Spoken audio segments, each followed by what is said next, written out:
Вітаю ўсіх слухачоў Еўрарадыё. У эфіры для вас працуе Зміцер Лукашукі. Гэта сумесны стрым Еўрарадыё і Е-прамовы, які, як звычайна, можна і слухаць, і глядзець праз акаунты Еўрарадыё ў сацыяльных сетках. Facebook, Аднакласнікі, УКонтакце, на канале YouTube і праз Twitter. Нечаканае вылучэнне на прэзідэнцкіх выбарах такіх прэтэндэнтаў у кандыдаты, як банкір Віктор Бабарыка і ці то дыпламат, ці то айцішнік Валерый Цапкала схіліла частку грамадства да думкі пра з'яўленне рэальнай альтэрнатывы. Ці сапраўды на выбарах прэзідэнта нарэшце з'явілася рэальная, а не ўяўная альтэрнатыва, ці дапусціць улада рост папулярнасці гэтых альтэрнатыўных прэтэндэнтаў. Пра гэта мы і пагаворым сёння з маімі гасцямі ў нашай віртуальнай студыі, а гэта адзіны кандыдат ад апозіцыі на прэзідэнцкіх выбарах 2006 года Александр Меленкевич і кіраўнік Варшаўскага цэнтра палітычнага аналізу і прагнозу, доктар палітычных навук Павел Усаў. Добрый дзень, шановнае спадарства. Добрый дзень. Добрый дзень.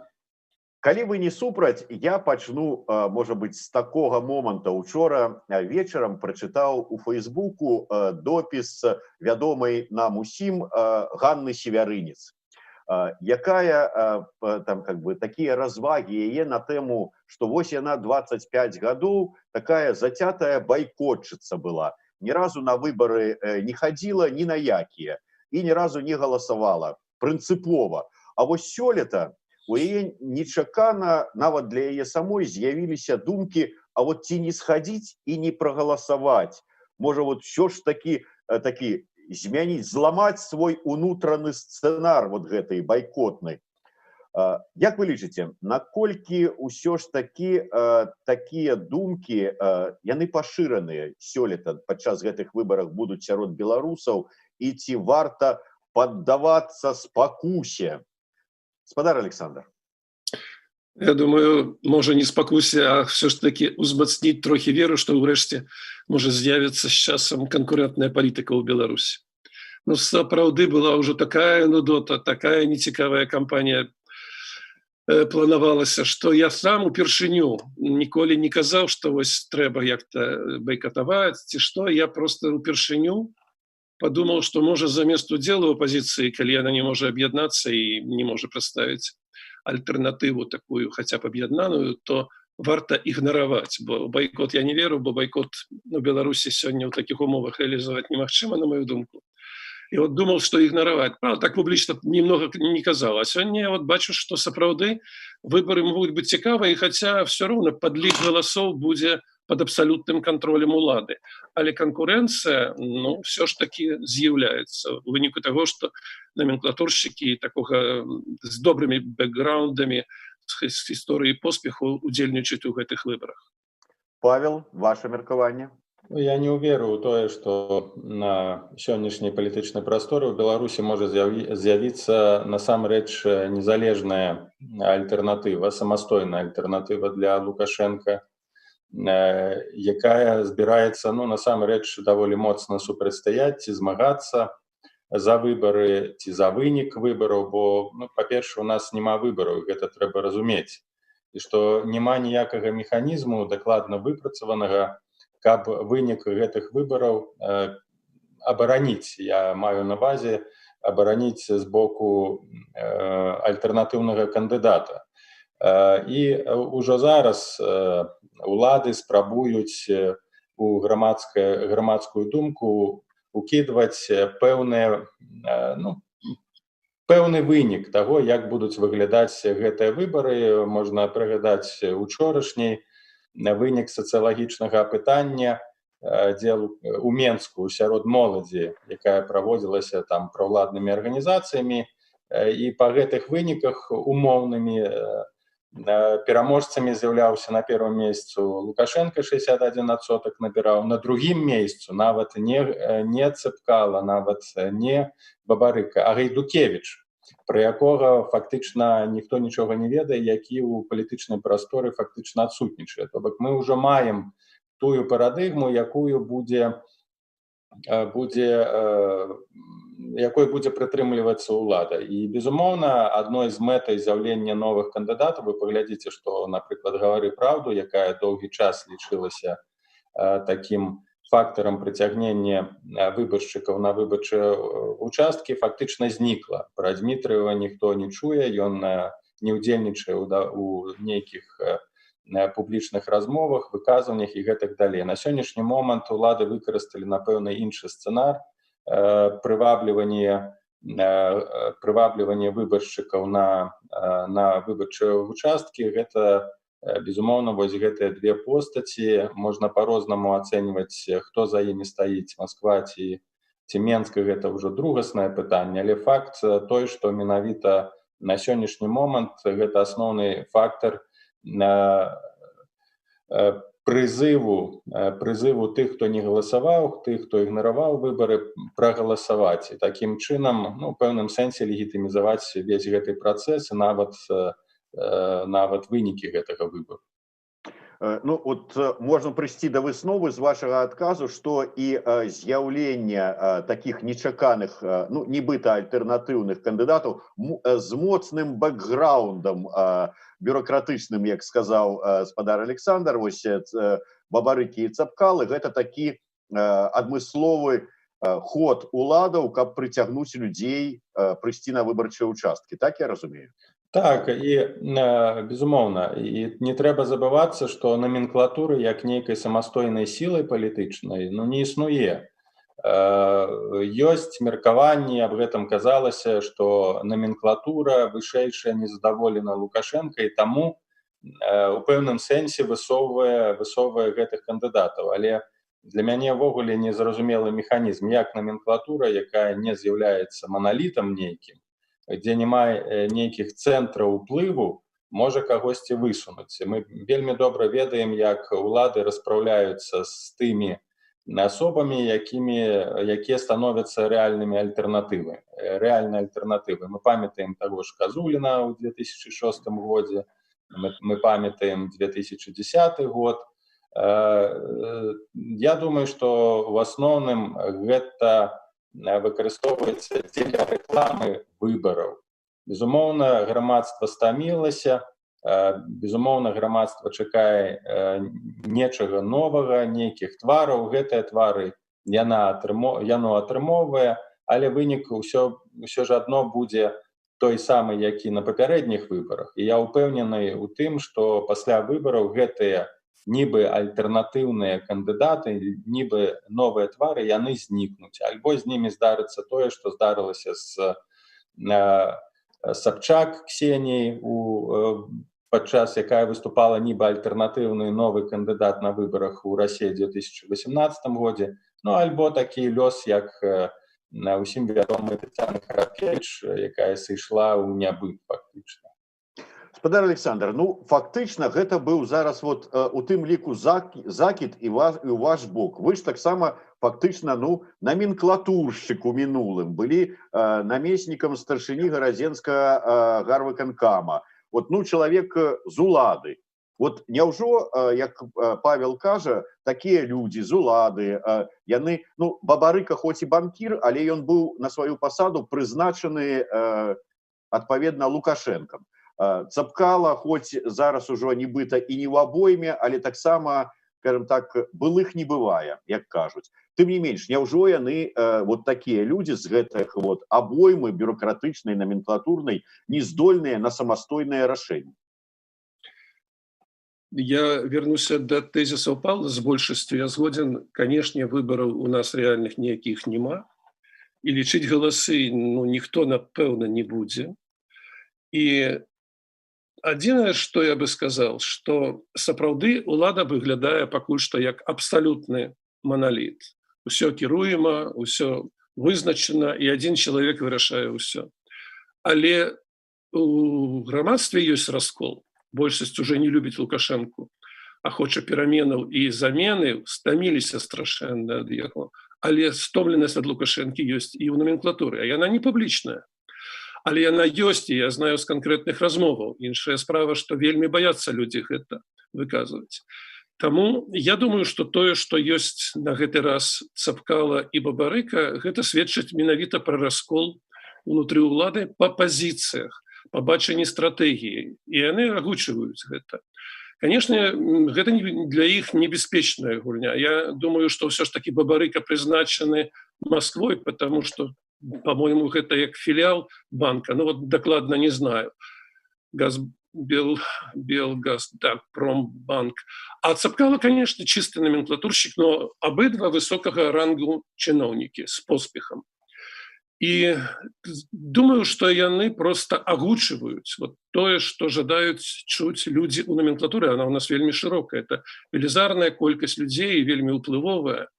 И вядома, что мы увесь час скажем, вот там будут яны бараніць свой поспех магчымы, ці не будуць, ці будзе вуліца, ці не будзе. Я думаю, што яны ўжо сваёй рыторыкай паказалі, што на вуліцу заклікаць людзей не будзе, будуць іншыя заклікаць. Але яны б хацелі здабыць падтрымку менавіта ў номенклатуры. І это асцярожнае выказванне і адносна выбарчых камісій, і адносна Лукашэнкі. Это все сведчыць таго, што яны для іх важна, каб тыя людзі у номенклатуры, якія вельмі хочуць перамен, дзеля таго, каб і захаваць сваю ўладу, таму што можа ўсё рухнуць. І яны звяртаюцца перш за ўсё да іх, да гэтых людзей. А будуць людзі, якія будуць казаць пра пратэсты. Это таксама добра, таму што хтосьці агучвае пратэсную групу, а хтосьці номенклатурную. Номенклатура не адзіная. І апошняе скажу, ўсё ж такі перамены ў постсавецкіх краінах адбываліся тады, калі быў раскол номенклатуры. Вуліца дапамагала гэтаму расколу, дапамагала агучыць, пераканаць, мець аргументы, але ўсё ж такі галоўнае заўсёды раскол номенклатуры, улады у такіх аўтарытарных краінах, як наша. Таму працэс, я лічу, ён пазітыўны, і там таксама думаюць людзі аб тым, што так далей немагчыма. Крызіс вельмі сур'ёзны, і эканамічны, і палітычны, і каронавірусны, і ў адносінах з Масквой, і ў адносінах з Захадам. Таму номенклатура, я не думаю, што яна так тупа будзе ўсё выконваць, хаця выглядае так, што вот яна слухаецца, але яны разумеюць, наколькі небяспечна працяг такой палітыкі. Я вот хацеў бы яшчэ з вами абмеркаваць тэму так званага спарринг-партнёра ці кандыдата-спойлера. Вот Павел уже сказаў пра тое, што гэтыя вылучэнцы Бабарыка і Цапкала найхутчэй гэта план улады, тым не менш. Мне вот вельмі цікава просто адзін нюанс, а навошта гэта уладзе сёння? Я просто для тых людзей, хто, ну, как бы, можа быць, не зусім глыбока у гэтым капаўся, патлумачу, што, ну, ёсць 4 асноўныя такія класіфікацыі кандыдата-спойлера. Это калі ты бачыш, што ты адзін, больш нікога не будзе, таму бярэш вот такога спойлера, каб паказаць наяўнасць нібыта канкурэнцыі. Другі варыянт, калі ты стаіш увесь такі у белым, а твой спойлер мочыць па-чорнаму твайго асноўнага канкурэнта. Трэці варыянт, калі, там, скажем, адцягвае просто частку электарата у твайго канкурэнта такі кандыдат-спойлер. І чацвёрты варыянт, гэта калі просто здымаецца з выбараў і аддае галасы там табе. Так вот, у сённяшняй сітуацыі мы прывыклі раней казаць, што ЛДПБ гэта вот такі спарринг-партнёр, кандыдат-спойлер, але вот навошта уладзе сёння гэта патрэбна? Адна яна не застанецца Лукашенко на выбарах, раскалывать электорат яму не мае патрэбы, самі тут астатнія кандыдаты паміж сабой ўсё расколяць, што толькі могуць. Ну і ўсё астатняе. Вот сэнс. Павел. Я думаю, что тут, ну, калі допустить, что во владзе сидять, ну не во владзе, а технологиями выборов займаются разумныя людзі, што не будзе ўсё зроблена тапорна, як гэта рабілася, і заўсёды мы ведаем, што ўлады думалі над рознымі сцэнарамі. Тут ужо гаспадар Александр заўважыў, што ёсць пэўным сэнсе незадаволенасць у грамадстве. Нават гэтая крытычная маса раздражняльнасці унутранай агрэсіі, яна вырастае. І гэтую энергію негатыўную трэба некуда наскіраваць. гэтыя спадзяванні трэба некуль накіраваць у пэўны накірунак. Далей, у нас мы бачым у Беларусі напружанасць у эканамічным сэнсе, напружанасць з каронавірусам, і ўвага доўгі час была прыцягнута менавіта да гэтых двух праблемаў. Праблемы коронакрызіса і праблемы эканамічнага крызісу. І вось гэтая узбуджаная энергія, яна шукала выхаду. І зараз можна паглядзець, прааналізаваць, чым займаецца менавіта та крытычная маса беларускага грамадства. Інтэлігенцыя, аналітыкі, палітолагі, былыя дзейсныя палітыкі, яны абмяркоўваюць выключна тэму выбараў і тэму з'яўлення гэтых двух кандыдатаў. Праблема віруса, праблема эканамічных цяжкасцяў дайшла на другі план. Надзея круціцца зараз вакол гэтых двух кандыдатаў, у тым, што вось урэшце з'явілася альтэрнатыва, урэшце зараз ёсць магчымасць змяніць Лукашенка і гэтак далей, а потым у канцы будзе тое, што вы агучылі, што, напрыклад, гэтыя кандыдаты прызнаюць вынікі выбараў, прызнаюць Лукашенка пераможцам, альбо захаваюць маўчанне. І такім чынам, з аднаго боку, сістэма захавае сваю ўнутраную знешнюю стабільнасць, а з іншага боку энергія, вось гэтыя крытычныя агрэсіўныя настроі знойдуць свой выхад у працэсе галасавання, пасля чаго наступіць яшчэ больш глыбокая апатыя і грамадская, можна так сказаць, дэпрэсія. Ведаеце, калі тут разважаць пра тое, што пратэстны электарат не палітызаваны да гэтага часу, неяк так вывучыць, можа быць, выявіць яго і неяк сканцэнтраваць, каб потым яго кантраляваць, то тут ужо хутчэй бы падыходзіў на ролю спойлера блогер Сергей Тихановскі. Тым не менш, атрымліваецца, можна, калі падацца ў канспіралогію, сказаць, што на выбарах 2006 года Міленкевіч быў кандыдатам-спойлерам.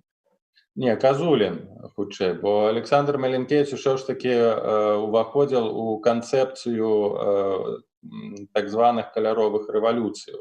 І выбары былі патрэбны дзеля таго, каб мабілізаваць грамадства і легітымізаваць пратэст, які ў пэўным сэнсе адбыўся ў 2006 годзе. Якраз такі Александр Казулін, ён выказваўся супраць плошчы і ў пэўным сэнсе разглядаўся як такі спойлер. І таму тут, канешне, сітуацыя зусім іншая. Гэта першы момант. Другі момант, уладам не патрэбная плошча. У гэтай атмасферы, у атмасферы унутранага радыкалізма, незадаволенасці, гульня ў плошчу, нават кантраляваная, вельмі небяспечная. Улады зусім не жадаюць паўтараць 2006 год, і тым больш не жадаюць паўтараць 2010 год. Яны хочуць з аднаго боку, каб выбары больш-менш адбыліся спакойнымі, а з іншага боку атрымаць даволі важныя дывідэнды на знешнепалітычнай прасторы, каб, урэшце рэшт, такая крытыка сістэмы існуючай з захада скончылася і дзейнічаць у русле таго дыялога, яго яшчэ больш узмацняць, які мы бачым сёння. Таму я думаю, што гэты кантэкст таксама кантэкст пашырэння міжнародных адносін, пашырэння глыбін ці паглыблення, дынаміку міжнародных адносінаў трэба таксама разглядаць. Ўсё, спадар Александр, можете спаць спакойна, вас абелілі. Отбеливателя М обелил отбеливатель У. Спадар Александр, вы звярнулі ўвагу на небяспеку знешнюю у выніку гэтых выбараў. Наколькі ўсё ж таки Москве цікавыя гэтыя выбары, цікавыя, што адбываецца тут у Беларусі, і наколькі ўсё ж таки магчыма, што Бабарыка, той же самый, як вы сказали, гэта адмысловы кандыдат Москвы. Па-першае, я думаю, што нам, паколькі на кону стаіць незалежнасць краіны, трэба быць шчырымі до конца. У нас як-то многія гады было для многих и у палітыцы і экспертаў як бы неёмка казаць, што хто за кім стаіць, асабліва калі мова ідзе про Москву. Москва ва ўсіх выбарах была актыўная, мела сваю стратэгію, свой план, лепш ці горш яго рэалізоўвала. Яна была найбольш паспяховай пасля Лукашэнкі. Не Захад выігрываў тое, што хацеў. Захад таксама удзельнічаў, і апазіцыя была даволі моцнай, і у Лукашэнкі была свая стратэгія. Об этом трэба сёння таксама казаць. Я не сказаў, што Бабарыка гэта праект Москвы. Я кажу, што калі ён будзе браць грошы маскоўскія, трэба разумець, а гэта многія кандыдаты рабілі, трэба разумець, што ты будзеш выконваць і пэўную частку стратэгіі непазбежна, а потым яшчэ мусіш справаздачыцца пэўнымі паслугамі. Гэта вялікая спакуса, таму што выігрываць выбары без грошай цяжка. А яны ўнутры для апазіцыі, для незалежных кандыдатаў не існуюць. Калі возьмеш грошы ўнутры, ты загубіш той бізнес, які тебе падтрымаў. Таму непазбежна і заходнікі, і Москва могуць удзельнічаць так далей. Я не дзеля пошуку шпіёнаў, там, агентаў гэта казаў, просто пра адказнасць. Вот это вельмі важны акцэнт. Я не лічу, што Бабарыка і Цапкала гэта праект Лукашэнкі. Не выходзіць у мяне як-то, таму што рыторыка такая, якая ёсць. Москву не выключаю, доказаў не маю. Можа, яны і самастойныя, можа, яны негалосныя такія прадстаўнікі вот этой незгоднай часткі номенклатуры, занепакоенай станам рэчаў у нашай краіне. Все гэта можа быць. Некаторыя кажуць, выбараў няма, чаго ж яны папёрліся. Но, па-першае, можа быць шматхадовы такі праект. Яны могуць пасля выбараў сапраўды добра выступіўшыя, але не прызнаныя, таму што выбары такія, якія ёсць, яны могуць стварыць новую палітычную апазіцыйную памяркоўную сілу. І гэта сіла можа замяніць традыцыйную апазіцыю, якая не здала экзамен абсалютна, праявіла безадказнасць. І упершыню у нас на гэтых выбарах, для мяне это вельмі крыўдна, вельмі балюча, не будзе праеўрапейскага кандыдата. І гэта паказвае, што мусяць быць перамены. І такое развіццё апазіцыі за кошт вельмі важна яшчэ з аднаго боку. Людзі заўсёды, у нас, калі з імі размаўляеш, тут у Берштах размаўляю, у Гародні вечарам паеду, таксама буду гаварыць з людзьмі. Людзі кажуць і розныя, і палітызаваныя, і непалітызаваныя. Хто, калі не ён? І пачынаецца гэтае хістанне, а можа уж тады і Пуцін, апазіцыя кепская, Лукашенко таксама не здаў экзамен. Давайте мы пад Пуціна пойдзем. А тут з'яўляюцца з беларускай номенклатуры людзі, якія маглі б спакойна пакіраваць краінай, в залежнасці ад таго, якія ў іх будуць каманды, бо адна асоба ніколі не справіцца.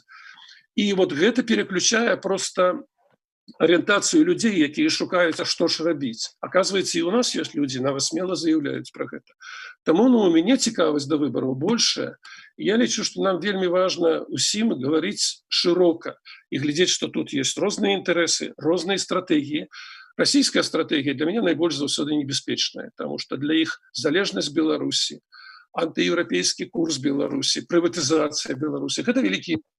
І таму, когда Россия для мяне не выглядае партнёрам, калі мы кажам пра свабоду, дэмакратыю Беларусі. Павел, але паглядзіце на, не будзем нават зараз браць Цапкалу, а менавіта на рыторыку Бабарыкі, як ён вядзе сваю кампанію, у тым сэнсе, якія месседжы закідвае. Вельмі падобна, што ён арыентуецца на электарат выбаршчыкаў Лукашэнкі менавіта, незадаволеных ужо тым, што ён не здаў экзамен, як кажа спадар Александр. Ён так неяк кажа, эта ўсе апазіцыя, гэта не пра мяне, што галасы лічаць, але не могуць махляваць. Усё гэта, вся яго рыторыка, і найперш тое, што спачатку давайте пра эканоміку, дабрабыт, каб хлеба кавалак, там чарка ды шкварка былі, а потым пра мову, нацыянальную ідэю ды дзяржаўнасць падумаем. Гэта ўсё блізка людзям, якія, ў прынцыпе, ніколі пра нацыянальную ідэю не думалі, і, можа быць, далёкая нават эта незалежнасць Беларусі. То есть, в прынцыпе, з задзелам на будучае праграму і кампанію і вядзе чалавек. Таму, можа быць, сапраўды зараз-то не разлічваць яму няма на што, але от, дарэчы, як паліттэхнолог Віталій Шкляраў мне сказаў в эфіры, што ён перакананы, што гэта апошнія выбары Александра Лукашэнкі. То калі прыняць гэта так як магчымасць, наступныя выбары ўжо тут добры задзел будзе за плячамі у маладога палітыка Віктара Бабарыкі. Тут варта звярнуць увагу на два моманты. Першы, і гэта асноўны, Лукашенко не збіраецца аддаваць уладу. Ён яе будзе трымаць, пакуль будзе гэта рабіць у стане, і па магчымасці пераказаць каму-нибудь за свайго атачэння, бліжэйшага, сынам. Гэта можа быць той же Віктор, гэта можа быць, калі падрасце і Лукашенко пратрымаецца так доўга, Мікалай. Мы ў размовах пра выбары забываемся пра яшчэ адну вельмі важную рэч, гэта змены ў Канстытуцыю, якія павінны былі адбыцца ў гэтым годзе. Невядома, ці яны адбудуцца перад выбарамі ці пасля выбараў, і якія асноўныя тэзісы будуць закладзеныя і механізмы ў новую Канстытуцыю. Напэўна, там не будзе ісці гаворка пра дэмакратызацыю, лібералізацыю, а хутчэй за ўсё будзе выпрацаваны механізм для перадачы ўлады. І, магчыма, гэтыя новыя кандыдаты, калі разглядаць розныя сцэнарыі, могуць быць, скажем так, сябрамі новай каманды за 5 год, за 6 год, але, напэўна, гэта будзе ў межах існуючага палітычнага клану, ў межах клана Лукашенка.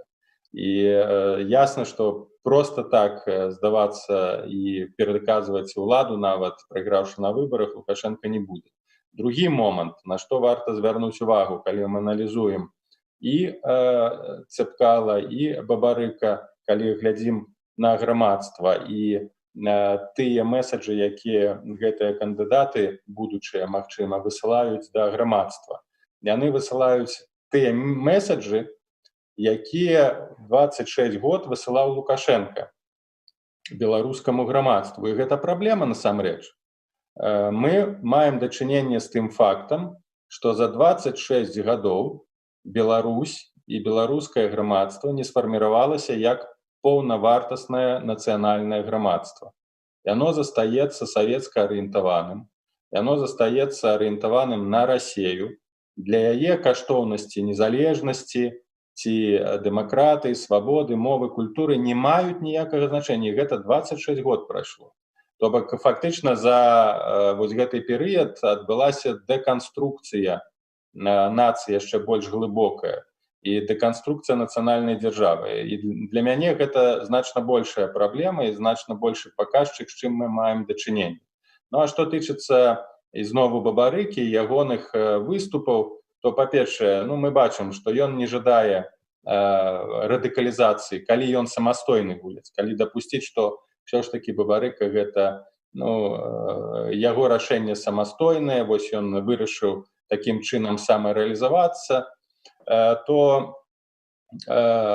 я сумняюся ўсё ж такі, што ён працягне кар'еру пасля выбараў, бо ўсё ж такі палітычная кар'ера павінна мець моцны ідэалагічны кантэкст, моцныя каштоўную напоўненасць. А калі Бабарыка застанецца на той платформе пасля выбараў, якую ён выказвае зараз, то чым ён будзе адрознівацца ад фактычна Лукашенка?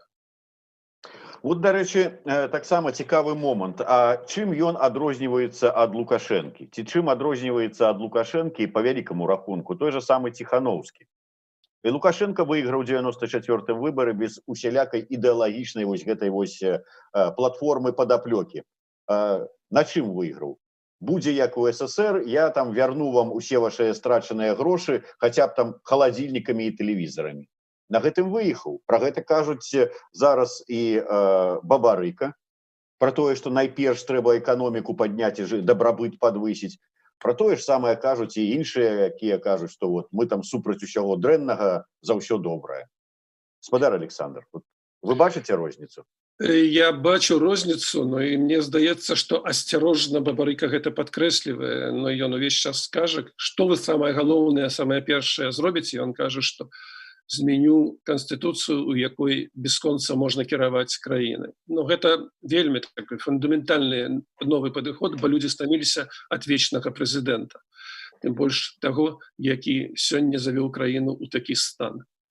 І мне здаецца, што Бабарыка мог бы заняць пэўную нішу пасля выбараў, я вяртаюся да гэтага таксама, бо ён можа ўзначаліць паспяховую ліберальную партыю. Гэта ліберальная, гэта ўвесь бізнес бы яго амаль увесь падтрымаў бы, напэўна. І людзі, якія хочуць працаваць, і сёння ў нас ужо разумеюць усё больш і больш, што малы і сярэдні даст больш рабочых месцаў, чым дзяржаўныя прадпрыемствы. Таксама маглі бы падтрымаць. Это могла бы быць сур'ёзная партыя. Я шкадую, што ў яго няма такой базы сур'ёзнай, якая б спрыяла на сённяшні дзень стварэнню нацыянальнай дзяржавы, пра якую казаў Павел. Сапраўды гэта і ёсць гарантыя сапраўдная, калі народ мае свядомасць, ведае, што такое беларуская культура, карыстаецца мовай, з'яўляецца фундаментам для сапраўднай незалежнасці. І ўтрымаць незалежнасць толькі прыватызацыя развіццём эканомікі вельмі цяжка. Тым больш ёсць заўсёды пагроза, калі людзі з такім неглыбокай нацыянальнай свядомасцю, як Цыпкала асабліва, но і ў пэўным сэнсе Бабарыка, што прыватызацыя, аб якой абыдва кажуць, яна сапраўды вельмі патрэбная, гэта будзе прыватызацыя на карысць Расіі. Таму тут ёсць і пагрозы, і небяспекі. Я кажу пра дынаміку. З'яўляецца дынаміка, і мне сапраўды ў пэўныя моманты выдаецца, што страшнавата так, калі мы гэтых людзей не ведаем, а такія надзеі з імі звязваем, таму што калі прыходзіць партыйны кіраўнік, ну ён пэўны час у партыі праяўляў сябе, у партыі ёсць статут, у партыі ёсць праграма, і мы ведаем, што будзе рабіць гэта партыя. А так зноў жа, як і лукашэнцы, можна перадаць уладу праз такіх асобаў, пра якія мы больш за ўсё зараз гаворым. І мы не ведаем до конца, што яны зробяць. Но сёння яны кажуць гэта, заўтра можа трохі іншае. Это такая дэстабілізацыя перспектыў. Вот гэта мяне так трохі непакоіць. Але ў нашым балоце, у якім мы сядзім, мне здаецца сёння, што на пэўныя рызыкі варта пайсці. Я не знаю, ці можа Лукашенко яшчэ пракіраваць з тымі метадамі, ад якіх ён катэгарычна не хоча адмаўляцца, з гэтай грубасцю, з гэтым бескультур'ем, з гэтым таким самаўпэўненасцю празмернай, калі ён усіх вучыць. Ці ён можа пракіраваць яшчэ адзін тэрмін. Мне здаецца, што гэта немагчыма, асабліва калі на гэтых выбарах будуць прадэманстраваны спакойныя, культурныя, адукаваныя, паспяховыя альтэрнатывы. Можа многа змяніцца ў атмасферы ў самім грамадстве. Будзе менш песімізму, людзі павераць, што штосьці можна. Таму я так гляджу на гэта ўсё з непакоем пэўным, але ўсё ж таки хочацца верыць, што ў нас ёсць шанец перайсці к пераменам у Беларусі. Павел, спадар Александр выказаў такую шкадаванне, што няма на гэтых выбарах праеўрапейскага кандыдата, але па вялікаму рахунку я б дадаў, што і апазіцыі-то няма. Не тое, што адзінага кандыдата, тая апазіцыя, якая удзельнічае, яна выглядае вельмі слаба. Можа быць, сапраўды варта рызыкнуць. Ну, па-першае, згодны вы з такім маёй высновай ці не? І ці варта рызыкнуць, як кажа спадар Александр? Фактычна калапс апазіцыі, ці сітуацыя ў апазіцыі, яна выявілася яшчэ на выбарах у 2015 годзе. Мы памятаем, калі спарынг-партнёрам выступіла Тацяна Караткевіч, і тады таксама было меркаванне, з'явіўся новы твар, фактычна такая падобная рыторыка да тых кандыдатаў, якія на сённяшніх выбарах выступаюць. І ўжо тады мы памятаем, што тыя кандыдаты, якія намагаліся ад апазіцыі той же Лябедзька сабраць 100 000 подпісаў, не здолелі гэта зрабіць. І апошнія гады апазіцыя менавіта ішла да таго, што мы маем сёння на 2020 год, разбіццё структураў, дэкансалідацыя, маргіналізацыя і гэтак далей. Безумоўна, у гэтых умовах выявіць ці сфарміраваць нейкую нацыянальную праеўрапейскую платформу немагчыма, і гэта праблема. Сёння якраз такі думаў над тымі тэзісамі, якія ў медыях узнікаюць, што сістэма Лукашенка дэградавала. І мы гэта бачым. Але разам з гэтым дэградавала і апазіцыйнае серадовішча, і таксама дэградуе паступова грамадства, калі яно усцяж зацікаўлена ў з'яўленні папулістычных кандыдатаў без нейкай нацыянальнай платформы. І, на жаль, мы знаходзімся ў даволі сур'ёзнай крытычнай сітуацыі, калі альтэрнатывай можа быць, безумоўна, наменклатура для сённяшняй сістэмы. То бок калектыўны Лукашенка можа ўзнікнуць, і калі Беларусь можа у межах, скажем так, пэўных трансфармацыяў ці ўладнага транзіту, Беларусь можа і беларускае грамадства можа страціць шанец на перамены дэмакратычныя. Бо калі ўсё ж такі адбудзецца вось гэты номенклатурны транзіт, і калі, напрыклад, Бабарыка і Цэпкала з'яўляюцца прыкладамі вось гэтага номенклатурнага транзіту з арыентацыяй на Расею, то Беларусь не стане праеўрапейскай краінай, не стане нацыянальнай дзяржавай, а хутчэй будзе яшчэ больш арыентавацца і яшчэ больш паглыбляцца ў інтэграцыйных працэсах з Расеяй, пра што, скажам, ускосна пацвердзіў і казаў Цэпкала учора, што дамовы трэба выконваць, так, маючы на ўвазе саюзную дамову. І гэта яшчэ раз падкрэслю, на сённяшні момант сур'ёзная праблема, калі грамадства не мае кансалідаванай, яснай нацыянальнай платформы і нацыянальнай альтэрнатывы з ясным, яўным кандыдатам ці групай кандыдатаў, ці групай лідараў, якім можна давяраць, прынамсі, якія могуць выступаць на такім жа ўзроўні і захапляць грамадства, як гэта робіць той жа Цэпкала і Бабарыка. Вось праблема. 20 год мы фактычна страцілі тую нацыянальную энергію, якой ўсё ж такі жыло грамадства на пачатку 90-х гадоў. Дзякуй вялікі. На вялікі жаль, нам трэба завяршаць нашу размову, але вы зараз закінулі такую тэзу, якую проста немагчыма пакінуць без увагі і разгарнуць далейшую спрэчку, таму што спадар Александр раіць рызыкнуць, спадар Павел раіць не рызыкаваць. Таму я зараз адразу вам прапаноўваю на наступным тыдні, панядзелак, аўторак, зладзіць працяг нашай размовы, разгарнуць шырэй гэтыя тэрміны. Дзякуй вялікі. Александр Мелінкевич, Павел Усаў, Зміцер Лукашук, сумесны стрым Еўрарадыё і Е-прамовы. Слухайце і глядзіце нас, працяг будзе.